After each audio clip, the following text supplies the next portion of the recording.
ಅದೇ ರೀತಿಯಾಗಿ ಭವಿಷ್ಯದ ಚಟುವಟಿಕೆಯಲ್ಲಿ, ಯಾಕಂದ್ರೆ ಬ್ಲಾಕ್ ಕಾಂಗ್ರೆಸ್ ಅಧ್ಯಕ್ಷರಿಗೆ ಶಕ್ತಿ ಬರಬೇಕು ಅಂದ್ರೆ ಗ್ರಾಮೀಣ ಕಾಂಗ್ರೆಸ್ ಅಧ್ಯಕ್ಷರಿಗೆ ಗಟ್ಟಿ ಆಗಬೇಕು, ಗ್ರಾಮೀಣ ಕಾಂಗ್ರೆಸ್ ಅಧ್ಯಕ್ಷರಿಗೆ ಶಕ್ತಿ ಬರಬೇಕಂದ್ರೆ ಬೂತ್ನ ಅಧ್ಯಕ್ಷರು ಆಗಬೇಕು, ಮತ್ತು ಬೂತಿನ ಅಧ್ಯಕ್ಷರು ಕ್ರಿಯಾಶೀಲವಾಗಬೇಕು ಅಂತಂದ್ರೆ ನಾನು ಯಾವಾಗಲೂ ಹೇಳ್ತೇನೆ, ಅದು ನಮಗೆ ಬೂತ್ ಆಗಬೇಕು ಹೊತ್ತು ಪಡಂಬೂತುಗಳಾಗಬಾರ್ದು. ನಾವು ತುಂಬಾ ಸತಿ ನನ್ನ ಅನುಭವದಲ್ಲಿ ನಾನು ನೋಡ್ತಾ ಹೋಗಿದ್ದೇನೆ ಗಫರ್ ಅವರೇ, ನಾವು ಆ ಬೂತ್ ಅಧ್ಯಕ್ಷರನ್ನು ಬದಲಾಯಿಸಬೇಕು ಅಂತ ಹೋಗೋದು, ಅವತ್ತೊಂದು ಕ್ರಿಯಾಶೀಲವಾಗಿ ಚಟುವಟಿಕೆ ತೊಡಗಿಕೊಂಡು 20 ಜನರನ್ನು ಒಟ್ಟು ಮಾಡಿ ನಾವು ಯಾರನ್ನ ಬದಲಾಯಿಸಬೇಕು ಅಂತ ಯೋಚನೆ ಮಾಡ್ತಿರ್ತೇವೆ ಅವನ ಹೆಸರನ್ನೇ ಎಲ್ಲ ಹೇಳಿಬಿಡ್ತಾರೆ, ಅಲ್ಲಿಗೆ ಮುಗೀತು ನಮ್ಮ ಉದ್ದೇಶ. ಮತ್ತೆ ಅವತ್ತು ಕ್ರಿಯಾಶೀಲತೆಯನ್ನು ಕಳ್ಕೊಂಡು ಮತ್ತೆ ನಾವು ಇನ್ನೊಂದು ಮೀಟಿಂಗಿಗೆ ಹೋಗುವಾಗ ಕ್ರಿಯಾಶೀಲ ಆಗ್ತದೆ. ಇದು ಆಗ್ಲಿಕ್ಕಿಲ್ಲ. ಈ ರೀತಿ ಆದ್ರೆ ಇದು ಚುನಾವಣೆಯಲ್ಲಿ ಅಭ್ಯರ್ಥಿ ಆಗಬಹುದಾದಂತ ವಿನಯ್ ಕುಮಾರ್ ಸೊರಕೆ ಅವರಿಗೂ ಕಾಂಗ್ರೆಸ್ ಪಕ್ಷಕ್ಕೂ ನಾವು ಮಾಡ್ತಿರುವ ದ್ರೋಹ ಅಲ್ಲ. ಇವತ್ತಿನ ಪರಿಸ್ಥಿತಿಯಲ್ಲಿ ನಮ್ಮ ದೇಶಕ್ಕೆ ನಾವು ಮಾಡ್ತಿರ್ತಕ್ಕಂಥ ದ್ರೋಹ. ಯಾಕೆ ಅಂತ ಹೇಳಿದ್ರೆ ಇವತ್ತು ನೀವೆಲ್ಲ ಬಂದು ಭಾರಿ ಖುಷಿಯಿದ್ದೇವೆ. ಇನ್ನು 4 ದಿವಸ ಯೂತ್ ಕಾಂಗ್ರೆಸ್ ಅಧ್ಯಕ್ಷರೇ 1 kg ಲಾಡು ತಗೊಳ್ಬೇಕು. ಲಾಡು $100 ಆಗ್ತದೆ. $1ಗೆ $100 ಆಗ್ತದೆ. ನಾವು ಟೀಕೆ ಮಾಡ್ಲಿಕ್ಕಿಲ್ಲ, ಇವರನ್ನು ಟೀಕೆ ಮಾಡಿದ್ರೆ ಇವರಿಗೆ ಬೇಜಾರಾಗ್ತದೆ, ನಾವೆಲ್ಲ ದೇಶದ್ರೋಹಿಗಳಾಗ್ತೇವೆ.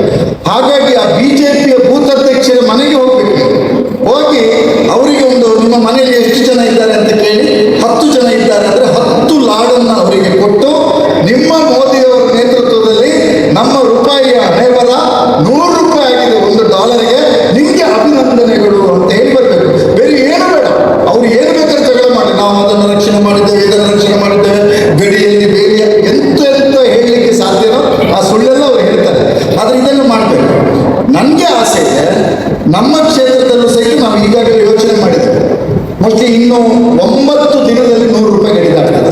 ಇವತ್ತು ಸಂಜೆ 5 ಗಂಟೆಯ ಬೆಲೆ $96.63.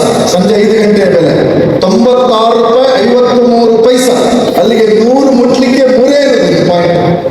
ಆ 100ನ್ನು ಮುಟ್ಟಿದ ದಿವಸ ಎಲ್ಲ ಬಿಜೆಪಿಯ ನಾಯಕರಿಗೆ ಒಂದು ಹೃತ್ಪೂರ್ವಕ ಅಭಿನಂದನೆಗಳನ್ನು ಸಲ್ಲಿಸಿದರು. ನಿಮ್ಮ ಕಾಲದಲ್ಲಿ ಮಾತ್ರ ಇದು ಸಾಧ್ಯ, ಬೇರೆಯವರ ಕೈಯಲ್ಲಿ ಇದು ಸಾಧ್ಯ ಇಲ್ಲ ಅಂತ. ಅದಕ್ಕೆ ನಮ್ಮ ನ್ಯಾಯಾಲಯದಲ್ಲಿ ನಾವು ಕೇವೇಟ್ ಹಾಕೋದು ಅಂತ ಹೇಳ್ತೇವೆ. ಯಾರಾದರೂ ಕೇಸ್ ಹಾಕ್ತಾರೆ ಅಂತ ಕಂಡ್ರೆ ನಾವು ಮುಂಚೆನೆ ಕೇವೇಟ್ ಹಾಕೋದು. ಹಾಗೆ ಕೇವೇಟ್ ಹಾಕಿಬಿಟ್ಟಿದ್ದಾರೆ ನರೇಂದ್ರ ಮೋದಿ ಅವರು. ಕರೆಕ್ಟಾಗಿ ಪಂಚರಾಜ್ಯದ ಚುನಾವಣೆ ಮುಗಿದ ಕೂಡಲೇ ಅವರು ಕೇವೇಟ್ ಹಾಕಿದ್ದಾರೆ. ಏನು ದುರ್ಯುಗ ಕಾಲ ಬರ್ತದೆ, ನೀವು ಸರಳತೆಯನ್ನು ಕಾಪಾಡಿಕೊಳ್ಳಬೇಕು ಎಂತ, ಬೆಂಗಾವಲು ಪಡೆಗಳನ್ನು ಬಿಡಬೇಕು ಎಲ್ಲ ಹೇಳಿದ್ದಾರೆ. ಆ ಯಾರೋ ಒಂದು ಗುಜರಾತಿನ ಪೊಲೀಸರು ನಾವು ಇವತ್ತಿಂದ ಸೈಕಲ್ ಹೊಡಿದಂತೆ ಸೈಕಲ್ ಹಿಡ್ಕೊಂಡು ಹೋಗ್ತಿದ್ದಾರೆ. ಕಳ್ಳರ ಕೈಲೆಲ್ಲ ಬೆನ್ಸ್ ಕಾರು ಉಂಟು. ಈ ಪೊಲೀಸ್ನವರು ಪೆಟ್ರೋಲ್ ಉಳಿಸ್ಲಿಕ್ಕೆ ಸೈಕಲ್ ಅಲ್ಲಿ ಹೋಗಿ ಅಂತ ಗ್ರಾಚಾರ ಮಾಡಿದೆ. ಅವ ಕಳ್ಳ ಯಾವ್ದಾದ್ರು ಬ್ಯಾಂಕ್ ದೊರಡೆ ಮಾಡ್ತಿದ್ದಾರೆ ಅಂದ್ರೆ ಇವರು ಮೋದಿಯವರ ಮಾತಿಗೆ ಒಪ್ಪಿ ಇವರು ಸೈಕಲ್ ಅಲ್ಲಿ ಹೋಗಿದ್ದಾರೆ. ಸಾಧ್ಯ ಇದೆಯಾ ಪ್ರಾಕ್ಟಿಕಲಿ? ಕರ್ನಾಟಕದ ಒಬ್ಬರು ಟಿವಿ ಚಾನೆಲ್ ಅವರಿದ್ದಾರೆ, ಅವರಿಗೆ ಅವರ ಈಗಿನ ಚಿಪ್ಪು ಸರಿಯಾಗಿದೆ ಅಂತ ಕಾಣ್ತದೆ. ಈಗ ಚಿಪ್ಪು ಅವರು ಹೇಳ್ತಾ ಇದ್ದಾರೆ, ಈಗ ಪುಸ್ತಕದಲ್ಲಿ ಅವರು ಮಹಾರಾಷ್ಟ್ರದ ಮುಖ್ಯಮಂತ್ರಿಗಳು ದೇವೇಂದ್ರ ಫಡ್ನವೀಸ್ ಅವರು ಬುಲೆಟ್ ಬೈಕಲ್ಲಿ ಹೋಗಿದ್ದಾರೆ. ಅವರದಕ್ಕೆ ಹೇಳಿದ್ದಾರೆ, ಇದು ಗ್ಯಾರಂಟಿ ಅಲ್ಲ, ಇನ್ನು ಕಾಯಂ ಅಲ್ವಾ ಇದು ಅಂತ. ಕಾಯಂ ಅಲ್ವಾ ಅಂತ ಕಾಯಂ ಮಾಡ್ಲಿಕ್ಕೆ ಸಾಧ್ಯ ಇಲ್ಲ. ಇವತ್ತು ನಾವು ಯೋಚನೆ ಮಾಡಬೇಕಾಗಿದ್ದು, ಇದೇ ಮನಮೋಹನ್ ಸಿಂಗ್ ಅವರ ಕಾಲದಲ್ಲಿ ಇಡೀ ದೇಶದಲ್ಲಿ ರೈತರು ಆತ್ಮಹತ್ಯೆ ಸಂಭವಿಸುವ ಸಂದರ್ಭ ಬಂದಾಗ, ವಿಶೇಷವಾಗಿ ಮಹಾರಾಷ್ಟ್ರದಲ್ಲಿ ವಿದರ್ಭ ಪ್ರಾಂತದಲ್ಲಿ ರೈತರ ಆತ್ಮಹತ್ಯೆಗಳನ್ನು ನೋಡಿದಾಗ, ನೀವು ಸರಳವಾಗಿ ವಿಷ ದುಡ್ಡು ಕೊಟ್ಟು ತಗೊಳ್ಳುವ ಬದಲು ಹಗ್ಗ ಹಾಕಿಕೊಳ್ಳಿ, ಖರ್ಚು ಕಡಿಮೆ ಆಗ್ತದೆ ಅಂತ ಹೇಳಿಲ್ಲ. ನಮ್ಮ ಈಗಿನ ನಾಯಕತ್ವವಾಗಿ ಹಾಗೆ ಹೇಳ್ತಿತ್ತು ಅಂತ ಕಾಣುತ್ತೆ. ಈಗಿನ ಪ್ರಧಾನಮಂತ್ರಿಗಳಾದ್ರೆ ರೈತರು ಯಾರಾದರೂ ವಿಷ ಕೊಡೋದು ಕುಡಿಬೇಡಿ, ವಿಷ ತಗೊಳ್ಳಿಕ್ಕೆ $370 $500 ಖರ್ಚಾಗ್ತದೆ, ಅದರ ಬದಲು ಹಗ್ಗ ಹಾಕಿಕೊಳ್ಳಿ, ಅದು ಭವಿಷ್ಯದಲ್ಲಿ ನಿಮ್ಮ ಬೇರೆ ಮನೆಗಳಿಗೆ ಉಪಯೋಗ ಆಗ್ತದೆ ಅಂತ ಹೇಳ್ತಿದ್ರೆ ನಾವು. ಆದರೆ ಅವತ್ತಿನ ಆಡಳಿತಗಾರರಾದಂಥ ಮನಮೋಹನ್ ಸಿಂಗ್ ಅವರು ಇಡೀ ದೇಶದ ರೈತರಿಗೆ ಅನುಕೂಲ ಆಗುವ ರೀತಿಯಲ್ಲಿ ಒಂದು ವಿದರ್ಭ ಪ್ಯಾಕೇಜ್ ಅಂತ ಕೊಡ್ತಾರೆ. ಅದು ಕಾಪುವಿನಿಂದ ಹಿಡಿದು ಕೊಪ್ಪದವರೆಗೂ ಸಹಿತ ಎಲ್ಲ ರೈತರಿಗೂ ಸಹಿತ ಆ ವಿದರ್ಭ ಪ್ಯಾಕೇಜ್ ಇಂದ ಅನುಕೂಲ ಆಗ್ತದೆ. ಇವ್ರದ್ದು ಕಾಲ ಬದಲಾವಣೆ ಆಗಿದೆ. ಇವ್ರದ್ದು ಕಾಲದಲ್ಲಿ ಇವರು ಭಾರಿ ಚೆನ್ನಾಗಿ ಏನು ಹೇಳ್ತಿದ್ದಾರೆ ಅಂದ್ರೆ, ಬಂಗಾರ ತಗೊಳ್ಬೇಡಿ ಅಂತ. ಇವರು ಭಾರಿ ದೊಡ್ಡ ಸಂಸ್ಕೃತಿ ರಕ್ಷಕರು. 5 ವರ್ಷದ ಹಿಂದೆ ಬಂಗಾಳದಲ್ಲಿ ಹೋಗಿ ಭಾಷಣ ಮಾಡ್ತಾ ಹೇಳಿದರು, ಅಲ್ಲ 2 ವರ್ಷದ ಹಿಂದೆ ಲೋಕಸಭೆ ಚುನಾವಣೆ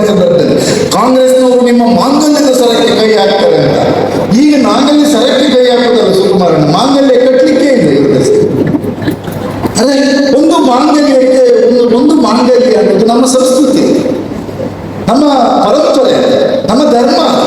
ಒಂದು ಮಾಂಗಲ್ಯದ ಒಂದು ತಗೊಳ್ಳಿಕ್ಕೆ 1 ತೊಲೆ ಬಂಗಾರವನ್ನು ಸಹಿತ ತಗೊಳ್ಳಿಕ್ಕೆ ಆಗದೇ ಇರುವ ಪರಿಸ್ಥಿತಿ ಬಂದಿದೆ. ಇವ್ರು ಹೇಳ್ತಾರೆ ಚಿನ್ನ ಖರೀದಿ ಮಾಡಬೇಡಿ. ಇವ್ರದ್ದು ಉಪಾಯ ಎಷ್ಟು ಸುಲಭ ಇದೆ ನೋಡಿ. ಬೈಕು ಓಡಿಸಬೇಡಿ, ಕಾರು ಓಡಿಸಬೇಡಿ, ಯಾಕಂದ್ರೆ ಪೆಟ್ರೋಲ್ ರೇಟ್ ಜಾಸ್ತಿ. ನೀವೇನ್ ಮಾಡ್ತೀರಿ ಅಂತಂದ್ರೆ, ಇವರು ಮೊನ್ನೆ ದುಬೈ ಹೋಗಿದ್ದಾರೆ. ಅವರಿಗೆ ಕಾಪುವಿನ ಶೇಖ್ ಅಬ್ದುಲ್ಲನ ಕಂಡ್ರೆ ಸಿಟ್ಟು, ಬಿಜೆಪಿ ಅವರಿಗೆ ಗಫೂರ್ ಅವ್ರನ್ನ ಕಂಡ್ರೆ ಸಿಟ್ಟು. ಅಲ್ಲಿ ಹೋಗಿ ನಾನು ಇದು ಎಂಥದ್ದು, ಈ ಬೆಂಕಿನ ಹಕ್ಕಿ ರೆಕ್ಕೆ ಬಿಚ್ಚಿಕೊಂಡು ಬಂದ ಹಾಗೆ ನಮ್ಮ ಪ್ರಧಾನಮಂತ್ರಿಗಳು 25 ಮೀಟರ್ ದೂರದಿಂದ ಕೈಯನ್ನು ಹೀಗೆ ಅಗಾಲ ಮಾಡಿ ಹೋಗಿ ಆ ದುಬೈನ ಶೇಖ್ ಅಂತ ಕರೆಕ್ಟ್ ಅಲ್ಲ ಅಧ್ಯಕ್ಷ? ನಾನು ಹೇಳೋದು, ಅಲ್ಲಿ ವಿದೇಶಕ್ಕೆ ಹೋಗಿ ದುಬೈ ಶೇಖ್ ಅವ್ರನ್ನ ಬೆಂಕಿನ ಹಕ್ಕಿಯ ದರದಲ್ಲಿ 25 ಮೀಟರ್ ದೂರದಿಂದ ನಿಮ್ಮ ಕೈಯನ್ನು ಅಗಲ ಮಾಡ್ಕೊಂಡು ಹೋಗಿ ತಪ್ಕೊಳ್ತೀವಿ. ಯಾಕೆ ಈ ಊರಿನ ಶೇಖ್ ಅಬ್ದುಲ್ಲನ ಬಗ್ಗೆ ನಿಮ್ಮ ತಕರಾರು? ಕರೆಕ್ಟ್ ಅಲ್ಲ? ಈ ಊರಿನ ನಮ್ಮಲ್ಲಿ ನಮ್ಮ ಜೊತೆ ಬದುಕಿ ಬಾಳಬೇಕಾದಂತಹ ನಮ್ಮ ರಮೇಶನ ಜೊತೆ, ರಾಮನ ಜೊತೆ, ಕೃಷ್ಣನ ಜೊತೆ ಇರಬಹುದಾದ ರಹೀಮನ ಬಗ್ಗೆ, ಶೇಖ್ ಅಬ್ದುಲ್ಲನ ಬಗ್ಗೆ ನಿಮಗೆ ತಕರಾರಿದೆ. ದುಬೈ ಶೇಖರ ಬಗ್ಗೆ ಮಾತ್ರ 25 ಮೀಟರ್ನಿಂದ ಇದನ್ನು ಉದ್ದೇಶಪಟ್ಟು ಕಳಿಸ್ತೀನಿ. ನನಗೆ ಅದು ನೋಡುವಾಗ ನಾನು ನೋಡ್ತಿರುವ ನನ್ನ ಪಕ್ಕದ ಮನೆ ಹುಡುಗ ನನ್ನ ಪಕ್ಕದಲ್ಲಿ ಕೂತಿದ್ದ.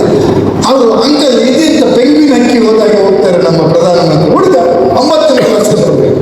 ನನಗೆ ನಗು ಬರ್ತದೆ. ಯಾರಾದ್ರೂ ನಾವು ಪ್ರೀತಿಯಿಂದ ಹಕ್ಕು ಮಾಡಬೇಕಾದ್ರೆ, ನೀವು ಯಾವುದಾದ್ರೂ ಮದುವೆ ಮನೆಗೆಲ್ಲ ಹೋಗುವಾಗ ಇನ್ನು ಮುಂದೆ ಚೇಂಜ್ ಆಗ್ತದೆ ಪದ್ಧತಿ. ಅಲ್ಲ, ಎಂಟ್ರೆನ್ಸ್ ಹಾಲ್ನಿಂದ ಕೈ ಆಗಲ ಮಾಡ್ಕೊಂಡು ಹೋಗ್ಬೇಕು. ಇಲ್ಲಿ ಬಂದು ಮದುಮಗನ ಅಪ್ಪನ ತಪ್ಪು. ಇದೆಲ್ಲ ಒಂದು ಗಿಲೀಟಾಗಿ ಕಾಣ್ತಾ ಇದೆ, ನಮಗೆ ಗಿಲೀಟಾಗಿ ಕಾಣ್ತಾ ಇದೆ. ಹಾಗಾಗಿ ನಾವು ತುಂಬಾ ಎಚ್ಚರಿಕೆಯಿಂದ ಈಗಿನ ಪರಿಸ್ಥಿತಿಯನ್ನ ಅವಲೋಕಿಸಬೇಕು. ಅವಲೋಕಿಸುತ್ತಾ ನಾವು ಹೇಳ್ಬೇಕು, ದೇಶದ ಆಡಳಿತ ಅನ್ನುವಂಥದ್ದು ಅಮೂಲಾಗ್ರವಾಗಿ ಹಳ್ಳ ಹಿಡಿದಿದೆ. ಆ ಹಳ್ಳ ಹಿಡಿಸಿದ ನೇತಾರರು ಯಾರು ಎಂದರೆ ಅವರು 56 ಇಂಚಿನ ನರೇಂದ್ರ ಮೋದಿ ಅವರು. ಕರೆಕ್ಟ್ ಅಲ್ಲ? ಹೌದೇ ಅಲ್ಲ? 56 ಇಂಚಿನ ನರೇಂದ್ರ ಮೋದಿ ಅವರು. ಇಷ್ಟೊತ್ತವರಿಗೆ ಸರ್ಟಿಫಿಕೇಟ್ ಬಗ್ಗೆ ಎಲ್ಲ ಕೇಳಿದ್ರೆ ಸುಧೀರ್ ಅವರೇ, ಜನ ತಕರಾರು ಮಾಡಿದ್ರು. ನಿಮ್ಗೆ ಅವ್ರು ಎಷ್ಟಾರು ಓದಿರಲಿ, ನನ್ನ ಹತ್ರ ಈಗಲೂ ಒಂದು ತರಂಗ. ಅವರು ಮುರಳಿ ಮನೋಹರ್ ಜೋಶಿ ಜೊತೆ ಯಾತ್ರೆ ಮಾಡಿಕೊಂಡು ಬಂದಾಗ ತರಂಗದಲ್ಲಿ, ಆಗ ಇವರು ಇಂಜಿನಿಯರಿಂಗ್ ವಿದ್ಯಾರ್ಥಿ ಪ್ರಧಾನಮಂತ್ರಿ ಅವರು. ಈಗ ಪ್ರಧಾನಮಂತ್ರಿ ಆದ್ಮೇಲೆ ಅದೊಂದು ಹೊಸ ಕೋರ್ಸ್, ಎಂಟೈರ್ ಪೊಲಿಟಿಕಲ್ ಸೈನ್ಸ್ ಅಂತ. ಇವತ್ತು ಗ್ರಾಮೀಣ ಕಾಂಗ್ರೆಸ್ ಅಧ್ಯಕ್ಷರಾಗಿ ರಮೀಶ್ ಹುಸೇನ್ ಆಗಿದ್ದಾರೆ. ನಾಳೆ ಉದಯವಾಣಿಯಲ್ಲಿ ಸುದ್ದಿ ಬಂದ ಕೂಡಲೇ ಕಾಪುವಿನಲ್ಲಿ ಸುತ್ತಮುತ್ತ ಒಂದು 20 ಜನ ಮಾತಾಡ್ತಾರೆ. ರಮೀಶ್ ನಾನು ಒಟ್ಟಿಗೆ ಲಗೋರಿ ಆಡ್ತಿದ್ರು ಮಾರ, ರಮೀಶ್ ನಾನು ಒಟ್ಟಿಗೆ 8, 9 ಹಂತ ಹೋಗಿದ್ದು, ನಾವು ಇಂಥ ಬಸ್ಸಲ್ಲಿ ಹೋಗ್ತಾ ಇದ್ದು. ಕರೆಕ್ಟ್ ಅಲ್ಲ? ನಾವು ಕ್ರಿಕೆಟ್ ಆಡ್ತಿದ್ವಿ ಅಂತ. ಈ ದೇಶದ ಪ್ರಧಾನಮಂತ್ರಿ ಆಗಿರ್ತಕ್ಕಂಥ ಈ ವ್ಯಕ್ತಿಯನ್ನ ನನ್ನ ಸಹಪಾಠಿ ಅಂತ ಹೇಳಿದ ಒಬ್ಬನೇ ಒಬ್ಬ ವ್ಯಕ್ತಿ ಭಾರತ ದೇಶದಲ್ಲಿ, ಒಬ್ಬನೇ ಒಬ್ಬ ವ್ಯಕ್ತಿ. ನಮ್ಮ ಯೂನಿವರ್ಸಿಟಿಯಲ್ಲಿ ಕಲ್ತಿದವರು ಅಂತ ಹೇಳಿದ ಒಂದೇ ಒಂದು ಯೂನಿವರ್ಸಿಟಿ ಭಾರತದಲ್ಲಿ. ಯಾವುದಾದ್ರು ಯೂನಿವರ್ಸಿಟಿಯವರು ನಮ್ಮ ಯೂನಿವರ್ಸಿಟಿಯ ವಿದ್ಯಾರ್ಥಿ ಅಂತ ಹೇಳಿದ್ದುಂಟ? ಇಲ್ಲ. ನಾಳೆ ರಮೀಶ್ ಹುಸೇನ್ ಯಾವ ಹೈಸ್ಕೂಲ್ನಲ್ಲಿ ಹೋದರೆ ಆ ಹೈಸ್ಕೂಲಿಗೆ ಈಗಿನ ಹೆಡ್ ಮಾಸ್ಟರ್ ಇರ್ತಾರೆ, ನಮ್ಮ ಶಾಲೆಯ ಹಳೆಯ ವಿದ್ಯಾರ್ಥಿ ಗ್ರಾಮೀಣ ಕಾಂಗ್ರೆಸ್ಸಿನ ಅಧ್ಯಕ್ಷರಾಗಿದ್ದಾರೆ ಅಂತ ಹೇಳಿ. ಆದರೆ ನಮ್ಮ ಪ್ರಧಾನಮಂತ್ರಿಗೆ ಅಂತ ಸೌಭಾಗ್ಯ ಇಲ್ಲ. ಇವರು ಯಾವ ಅಂತರ್ವಾಹಿಯಲ್ಲಿ ಅಥವಾ ಭೂಮಿಯ ಕೆಳಭಾಗದಲ್ಲಿ ಪಾತಾಳ ಲೋಕದಲ್ಲಿ ಓದಿದ್ರು ನಮಗೆ ಗೊತ್ತಿಲ್ಲ. ಅವರು ಅನ್ಪಡ್ ಅಂತ ಏನು ಹೇಳ್ತಾ ಇದ್ರು, ಆ ಅನ್ಪಡ್ ಅಂತ ಹೇಳ್ತಿರೋದು ದೇಶದ ಈ ಸಂಕಷ್ಟದ ಸಮಯದಲ್ಲಿ ಸಂಪೂರ್ಣವಾಗಿ ರುಜುವಾತಾಗುತ್ತೆ. ಮುಕ್ತ ಕಂಠದಿಂದ ಈ ದೇಶದ ಪ್ರಧಾನಮಂತ್ರಿಗಳ ವೈಫಲ್ಯವನ್ನ ಹೇಳುವವರಾಗಬೇಕು ನಾವೆಲ್ಲರೂ. ಅದು ಹೇಳದೇ ಇದ್ರೆ ಈ ಬಿಜೆಪಿ ಅವರೊಂದು ಕೇವೇಟ್ ಹಾಕೋದು ಯಾವಾಗ, ನೀವು ಪ್ರಧಾನಮಂತ್ರಿ ಏನು ಹೇಳ್ಬೇಡಿ, ಅವರು ವೆರಿ ಸ್ಟ್ರಾಂಗ್, ಅವರಿಗೆ ಹೇಳಿದ್ರೆ ನಿಮಗೆ ವೋಟ್ ಮೈನಸ್ ಅಂತ. ಈ ಕಾಂಗ್ರೆಸ್ಸಿನ ಬೂತ್ ಅಧ್ಯಕ್ಷನು ನಲದಾನ ಪನರ್ಚಿ ತಾಯಿ ಪಂಡ 6 ಸ್ಟ್ರಾಂಗ್, ಮಸ್ತ್ ಸ್ಟ್ರಾಂಗ್ ಅಲ್ಲ.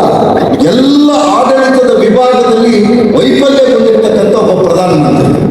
ಇನ್ನು ಈ ರಾಜ್ಯದಲ್ಲಿ ಬಂದ್ರೆ ಈ ರಾಜ್ಯದಲ್ಲಿ ಯಾವ್ದಾದ್ರು ಒಂದು ವಿರೋಧ ಪಕ್ಷ ಇದೆ ಅಂತ ಗೊತ್ತಾಗ್ತದ? ಕಳೆದ ಬಾರಿ ವಿರೋಧ ಪಕ್ಷದ ನಾಯಕರಾಗಿ ಸಿದ್ದರಾಮಯ್ಯನವರು ಇದ್ರು.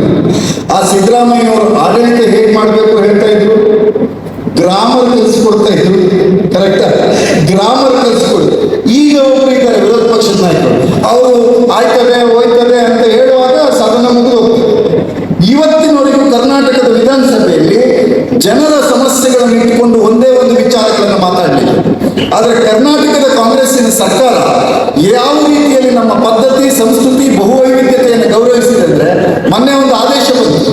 ಆದೇಶ ಎಷ್ಟು ಚೆನ್ನಾಗಿದೆ ಅಂದ್ರೆ, ಯಾರ್ಯಾರು ಜನಿವಾರವನ್ನು ಹಾಕೊಂಡು ಹೋಗ್ತೀರಿ ನೀವು ಜನಿವಾರ ಹಾಕೊಂಡು ಹೋಗಿ, ಯಾರ್ಯಾರು ಹಿಜಾಬನ್ನು ಹಾಕ್ತಕ್ಕಂಥ ಪದ್ಧತಿ ಇದೆ ನೀವು ಹಿಜಾಬನ್ನು ಹಾಕೊಂಡು ಹೋಗಿ. ಅಂದ್ರೆ ನಮ್ಮ ಬಹು ಸಂಸ್ಕೃತಿಯನ್ನ ಗೌರವಿಸಿರ್ತಕ್ಕಂಥ ಕ್ರಮ.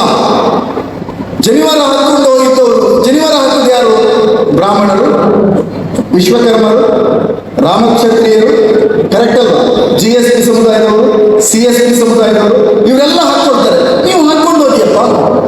ಹಿಜಾಬನ್ನ ಹಾಕ್ತಾರೆ, ಮುಖಗವಸನ್ನ ಹಾಕ್ತಾರೆ, ತಲೆಗವಸನ್ನ ಹಾಕೊಂಡು ಹೋಗಿ ಅನ್ನುವಂತ ಒಂದು ಆದೇಶವನ್ನು ಮಾಡಿ, ಈ ಕರ್ನಾಟಕ ಅಂದ್ರೆ ಹಿಂದೂ ಕ್ರೈಸ್ತ ಮುಸಲ್ಮಾನರ ಒಂದು ಸಾಮರಸ್ಯದ ತಾಣ ಅಂತ ಹೇಳಿ ಘೋಷಣೆ ಮಾಡಿರ್ತಕ್ಕಂಥ ಸರ್ಕಾರ ಇದ್ರೆ ಅದು ಕರ್ನಾಟಕದ ಕಾಂಗ್ರೆಸ್. ಕರೆಕ್ಟ್ ಅಲ್ಲ? ಇವರು ಆಡಳಿತದಲ್ಲಿದ್ದಂತೆ ಈ 5 ವರ್ಷದ ಹಿಂದೆ ನಾವು ಮಟನ್ ದುಡ್ಡು ಕೊಟ್ಟು ತರೋದು ನಾವು, ಆದ್ರೆ ಯಾರ ಅಂಗಡಿಯಲ್ಲಿ ಮಟನ್ ತರಬೇಕು ಅಂತ ಹೇಳೋದು ಇವರು ಬಿಜೆಪಿ. ಕರೆಕ್ಟ್ ಅಲ್ವಾ? ನಮ್ಮ ಆಡಳಿತದಲ್ಲಿ ಇವತ್ತು ಮನೆ ಮನೆಗೂ ಸವಲತ್ತುಗಳನ್ನು ಕಳಿಸಿರ್ತಕ್ಕಂಥ ಕೀರ್ತಿ ಕಾಂಗ್ರೆಸ್ಸಿನ ಪಾಲಿಗೆ ಖಂಡಿತವಾಗೂ ಇದೆ, ಖಂಡಿತವಾಗೂ ಇದೆ. ಮತ್ತು ತುಂಬಾ ಸಂದರ್ಭದಲ್ಲಿ ನಾನು ಯಾವಾಗಲೂ ಹೇಳ್ತೇನೆ, ಸುಕುಮಾರಣ್ಣ, 5ಕ್ಕೆ 5 ಗ್ಯಾರಂಟಿ ಮೇಲ್ನೋಟದ ಗ್ಯಾರಂಟಿ, ಅದನ್ನು ಮೀರಿದ ಅವರು ಸಹಕಾರಿ ಕ್ಷೇತ್ರದಲ್ಲಿ ಇರುವವರಿಗೆ ಗೊತ್ತಿದೆ, ರೈತರ ಬಡ್ಡಿ ಮನ್ನಾ ಮಾಡುವಂತ ಕಾರ್ಯಕ್ರಮಗಳಿಂದ ಹಿಡಿದು ಹಲವಾರು ಗ್ಯಾರಂಟಿ ಕಾರ್ಯಕ್ರಮಗಳನ್ನು, ಇವನ್ ವಕೀಲ ಸಮುದಾಯದಲ್ಲಿ ಇರ್ತಕ್ಕಂಥ ನಮಗೆ ವಕೀಲರ ಸಂರಕ್ಷಣಾ ಕಾಯ್ದೆಯನ್ನು ಜಾರಿಗೆ ತಂದುಕೊಟ್ಟಿರ್ತಕ್ಕಂಥದ್ದು ಈಗಿನ ಕಾಂಗ್ರೆಸ್ಸಿನ ಸರ್ಕಾರ.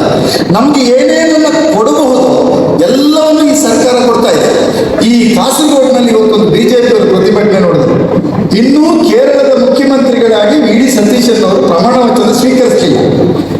ಈ ಕೋತಿಗಳು, ಇದೇ ಶಬ್ದ, ಈ ಕೋತಿಗಳು ಕಾಸರಗೋಡಿನಲ್ಲಿ ಹೋಗಿ KSRTC ಬಸ್ನಲ್ಲಿ ಹತ್ತಿಕೊತಿದ್ದಾರೆ. ಏನು ನೀವು ಉಚಿತ ಬಸ್ ಸಾರಿಗೆಯನ್ನು ಹೇಳಿದ್ದೀರಿ, ಚುನಾವಣೆಯಲ್ಲಿ ಗೆದ್ದು 8 ದಿವಸ ಆಗಿದೆ, ಇನ್ನೂ ಕೊಡಲಿಲ್ಲ ಅಂತ. ಎಂತ ಹೇಳೋದು ಗ್ರಾಚಾರ ಲೆಕ್ಕ. ಅವಕ್ಕೆ ಗೊತ್ತಿಲ್ಲ. ಈಗಲೂ ಸಹ ಕೇರಳದಲ್ಲಿ ಉಸ್ತುವಾರಿ ಮುಖ್ಯಮಂತ್ರಿಗಳಾಗಿ ಶ್ರೀ ಪಿಣರಾಯಿ ವಿಜಯನ್ ಅವರಿದ್ದಾರೆ.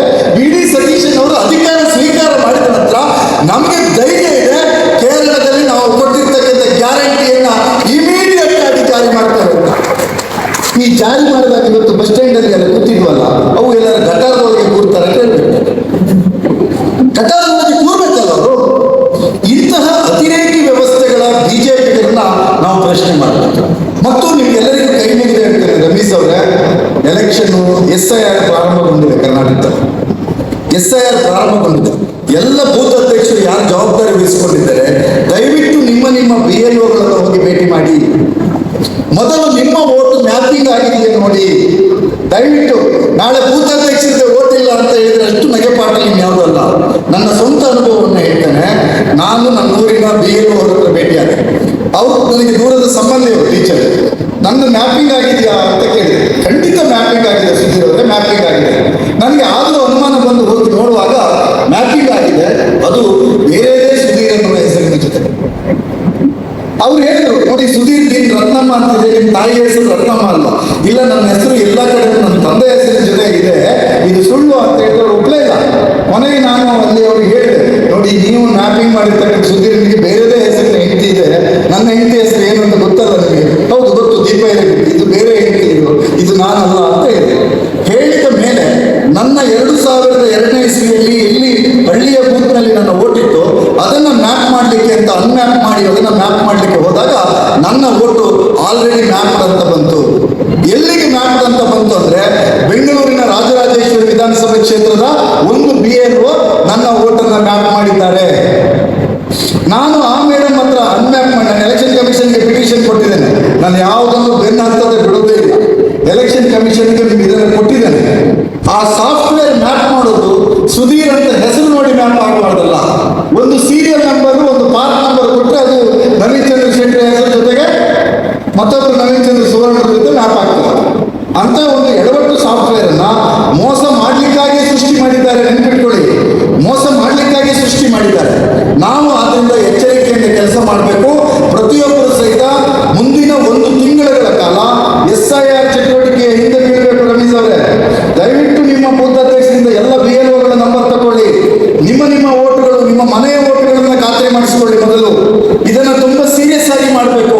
ಮೊನ್ನೆ ಪ್ರಶಾಂತ್ ಭೂಷಣ್, ನಾನು APCR ಅಧ್ಯಕ್ಷರಾಗಿರುವ ಸಂಸ್ಥೆಯ ಕಾರ್ಯಕ್ರಮಕ್ಕೆ ಬಂದವರು ಹೇಳಿದ್ರು, ಇದನ್ನ 4 ಗೋಡೆಗಳ ಮಧ್ಯೆ ಅಲ್ಲ, ಬೀದಿಯಲ್ಲಿ ವಿಷಯವನ್ನು ತಗೊಂಡು ಹೋಗ್ಬೇಕು. ನೀವು ಸರ್ಕಾರದ ನೇತೃತ್ವದಲ್ಲಿ ಒಂದು ಕಾರ್ಯಕ್ರಮವನ್ನು ಜೋಡಿಸಿ ಮಾಡಿ